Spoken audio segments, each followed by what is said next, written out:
Backups are very important in terms of account security and can be helpful when you need to transfer data or restore it on a different server in a different account. In this video, we'll show you how to download your cPanel account backups with the help of the AutoBackup plugin. The AutoBackup feature is available for Stellar Plus and Stellar Business Hosting users and allows you to access your backup files directly from your cPanel account. First, go to the AutoBackup menu, which is located in the Exclusive for Namecheap Customers section.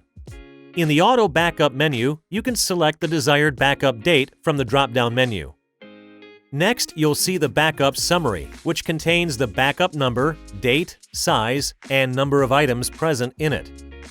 To download the full account backup, expand the list of options under Get Full Backup As and choose the format you require. Click Get to launch the backup download. You'll see the following pop-up notification telling you the process has begun. You may click on View Actions Log to see the progress of your backup as it's generated. As soon as the backup file is generated and available for download, just click the Download button to get it on your PC. And that's it! Thank you for watching. If you have any questions, please post them under this video, or check out our knowledge base at Namecheap.com for more tips and support.